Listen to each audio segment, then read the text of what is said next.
RAC. RAC comme Ah, record. voilà. Et là, on peut dire que c'est en train d'enregistrer et on voit sur le... Ma motivation pour commencer le projet Evisa Genève, c'était que pour moi c'était une belle idée que même en n'étant pas étudiante en cinéma ou avoir des notions de cinéma, arriver à faire un peu de vidéo ou de cinéma, d'avoir des notions de base sur le monde du cinéma que j'aime bien. C'est net, Christian? Vous voulez voir parce que nous, on n'est pas Oui, c'est sûr. très net. Vous êtes prêts? Oui, oui. Silence, ça c'est très important. Ok, c'est bon. Ça tourne. En fait, j'avais envie déjà avant de faire des courts-métrages. Et c'était l'occasion. J'ai sauté sur l'occasion et ben voilà. T'inquiète, Adi, ça va être nickel. Inch'Allah. Ça va être cool.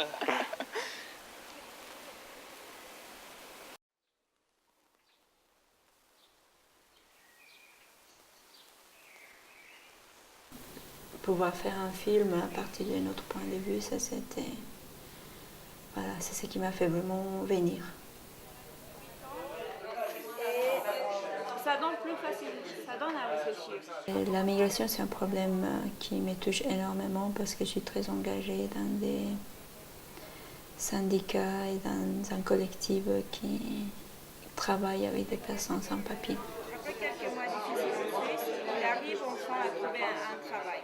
Pour ce faire, il emprunte les papiers ou les permis d'établissement à un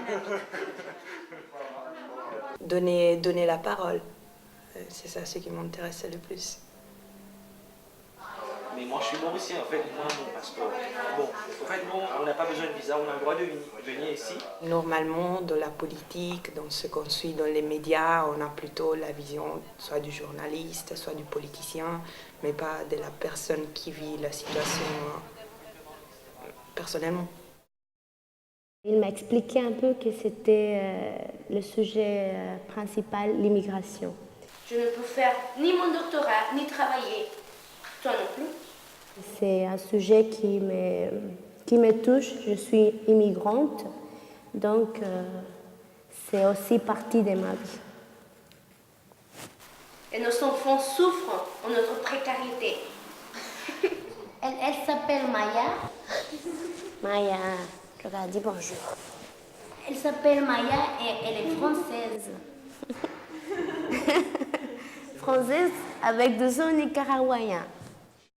Il y a eu un rapprochement dans le sens que tout le monde, j'ai eu l'impression en tout cas qu'on était tous liés par cette problématique qui nous touche en première personne.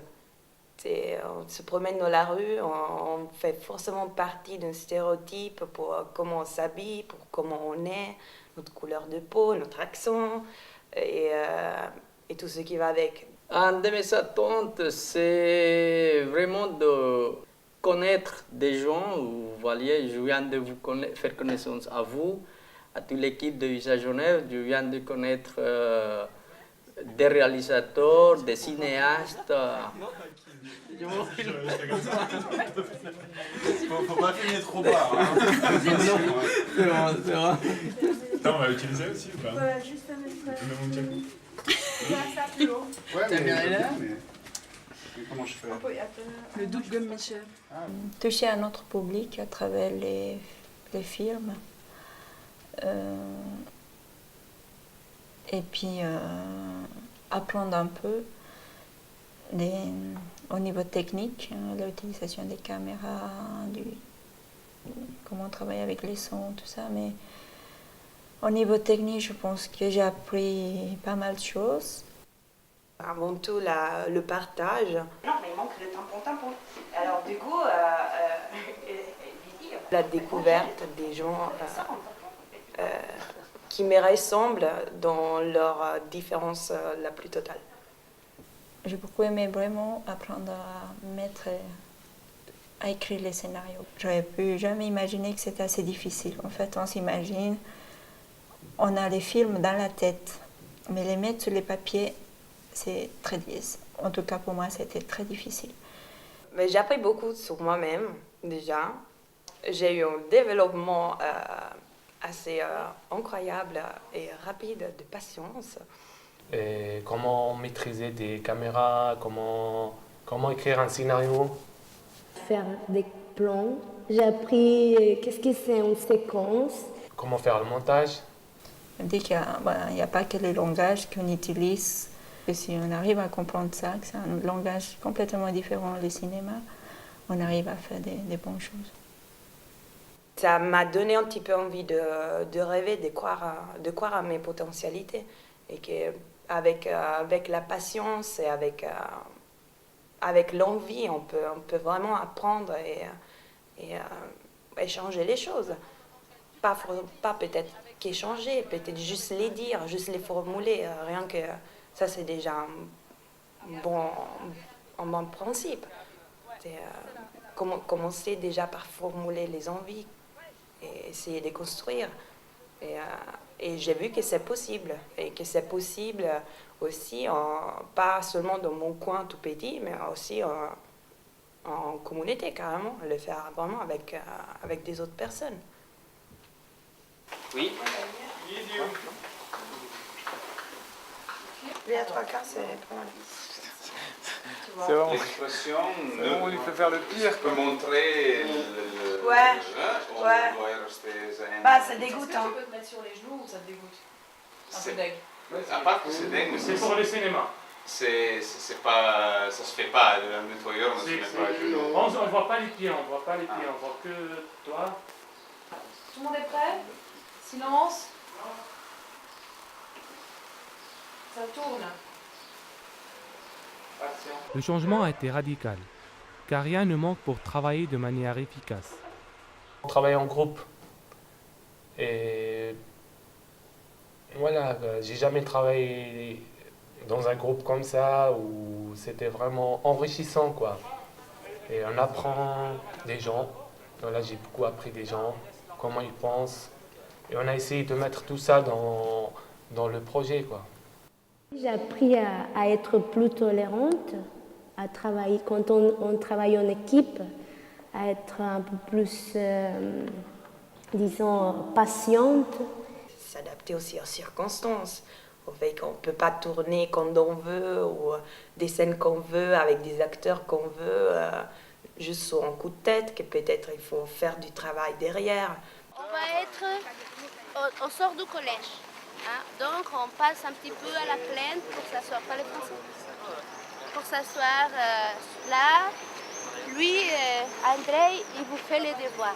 D'accord. Vous avez pas envie, ce que vous faites, vous lui donnez un peu d'argent pour les devoirs qu'il vous fait. Il y a plein de tensions quand on fait un court-métrage. Il voit que l'argent qu'il donne, il ne sait pas s'il doit les prendre tout de suite. Je suis tranquille. Il y aura forcément toujours divergence d'opinion. Par contre, ce que j'ai pu remarquer avec cette expérience, c'est que les divergences et les tensions n'étaient pas dues à la condition de migrants.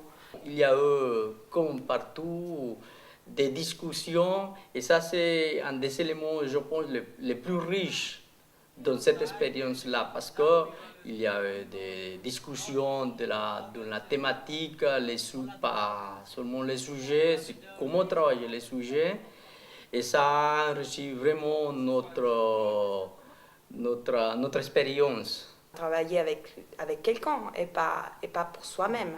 Travailler avec, ça implique forcément la discussion, ça implique forcément donner aussi, faire des concessions. Ça implique aussi apprendre à parler, à donner sa propre opinion. Si parfois c'est difficile, parfois on se dit non, l'autre il va me bouffer, alors je me tais. Et c'est un apprentissage qu'il faut faire. En fait, on donne de l'énergie. On donne beaucoup de temps, on travaille. Et c'est pas facile. Je pensais pas que c'était dur comme ça de faire le montage. Et c'est un travail vraiment trop difficile. Dans cette période du montage, c'est trop fragile, quoi. Je crois que c'est une période, bon, quand on écrit le scénario, on est d'accord. Quand on filme, on est d'accord.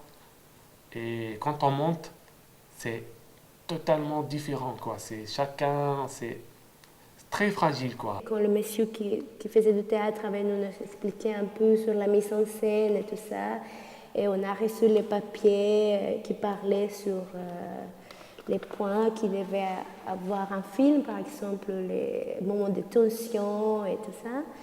Bon, voilà, la théorie c'est une chose, mais au moment de la pratique, ça a tout changé. Je croyais que tout allait être peut-être plus facile de ce qui a été. Voilà. Mais j'ai appris plus de ce que je pensais aussi. Tout le monde en place? Ça tourne? Action! Кем ты работаешь? Что это за деньги? Я тебя спрашиваю!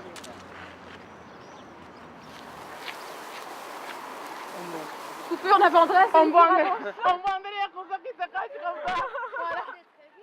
Voilà. Dans ce projet, il faudrait peut-être améliorer la communication. Je crois qu'il faut un peu plus de temps. Parce que ça passe trop vite. Ça passe très vite, par rapport à tout ce qu'on doit apprendre, digérer, on peut dire comme ça. Il faudrait peut-être aussi que les coordinateurs parfois s'en posent un petit peu plus. La séance où on fait les groupes. Moi, par exemple, j'arrive pas à choisir quel groupe, qui veut travailler avec moi. C'était pas facile. En fait, après, c'est la base de... Après, ça va être longue, la période qu'on va travailler ensemble. Je pense qu'il n'y a rien à changer, seulement rajouter un peu de temps, un peu plus de temps. Je crois qu'il faut, déjà à l'avance, il faut regrouper les gens, ça dépend, il faut les remarquer, il faut essayer de découvrir la mentalité, les gens, comment ils pensent.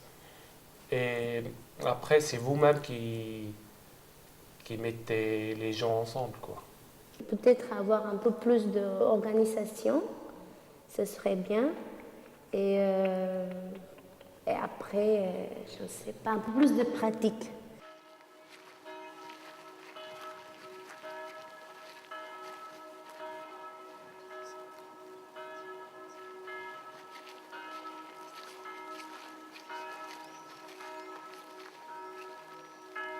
J'ai appris au niveau technique pas mal de choses sur comment filmer, des plans, des mots que je n'avais jamais entendus.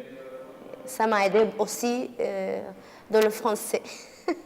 Donc, ça m'a aidé aussi à m'intégrer parce que c'est grâce à la langue que je vais communiquer avec la société.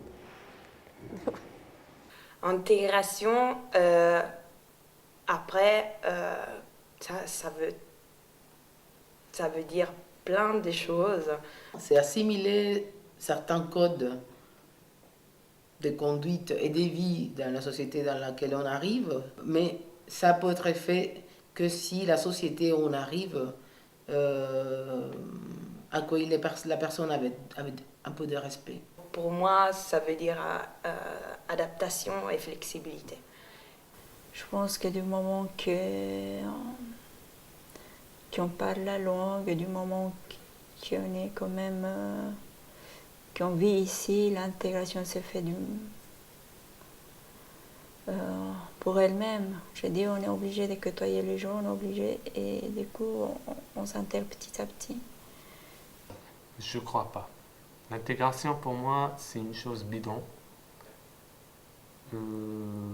Mais je crois pas à ça. S'intégrer, ça me dit rien.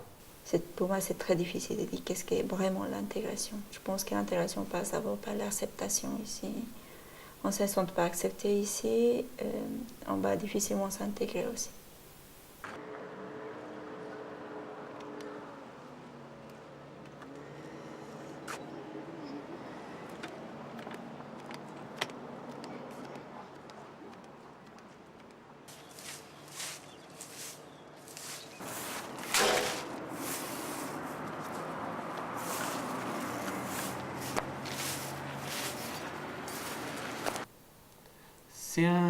C'est un mot que les politiciens utilisent.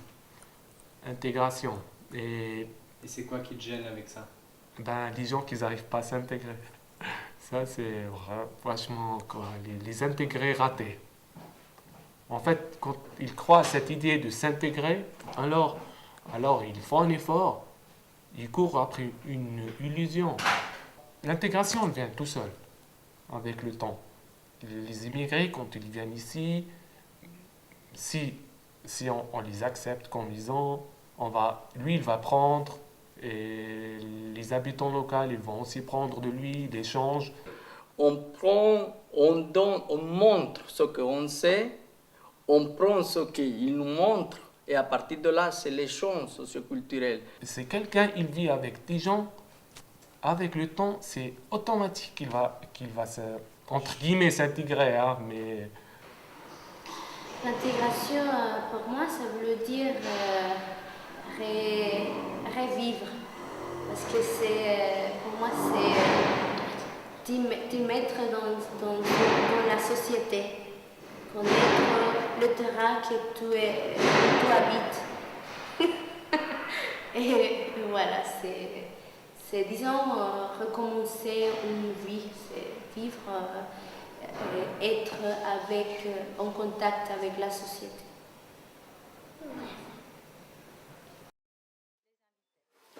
Donc voilà, on commence maintenant une table ronde sur le thème, sur le sujet de qu'est-ce que c'est un projet culturel d'intégration. Parce que nous voulions, mettre notre projet dans un contexte plus large et contribuer un peu à la réflexion sur qu'est-ce que c'est l'intégration et par quels moyens elle peut s'atteindre, elle se pratique. Oui, les projets culturels sont toujours un moyen de favoriser l'intégration. Quand on les fait avec je veux dire, quand les acteurs, ils sont des acteurs de deux côtés. C'est-à-dire de la partie migrante et la partie, comment on dit, des gens du pays. Oui, moi je pense que ça aide à l'intégration parce que quand on vient ici, en tout cas l'expérience que je fais, on côtoie des gens de différentes parties du monde, je peux dire comme ça. Chacun a sa culture, chacun a sa vision des choses. Et on peut faire des bonnes rencontres, on peut même garder des liens d'amitié. Ça aide beaucoup parce qu'on trouve des autres immigrants. Et en plus, des gens qui ne vont jamais parler de cette situation vont se mettre à parler à ce moment-là et ça va les aider à se sentir écoutés. Ça lui offre le moyen de s'exprimer. Et ça, c'est très important. Ça, je trouve bien parce que tu as le moyen de s'exprimer, c'est qu'on ne trouve pas ça tous les jours, quoi. Ça aide à une bonne intégration. Le fait de pouvoir parler de notre propre parcours en tant qu'immigrants et d'entendre les autres parler aussi. Des fois, on trouve des situations pareilles, à peu près les mêmes vécus, et puis on se sent moins seul. Ça permet, je l'ai dit tout à l'heure, de travailler dans le sens de faire des connaissances, faire des propositions. Vous savez, dans cette expérience-là, les gens, ils voient la situation des migrants, ils ne restent pas dans la misère spirituelle, ils se relancent, ils disent, nous sommes là, nous travaillons, et voilà notre proposition. Un peu comme une thérapie. Et on était unis, pas par rapport à parler, discuter, amalgamer la migration, mais par un projet artistique. Et ça donnait libre cours à l'imagination de chacun. C'était ça ce qui était beau.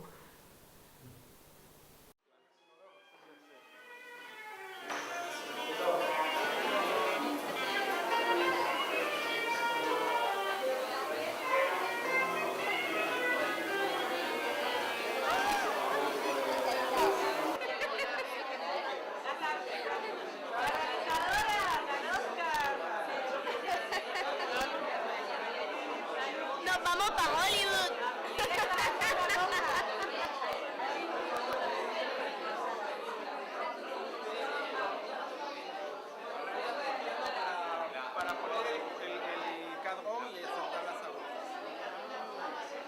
Venga, la belleza.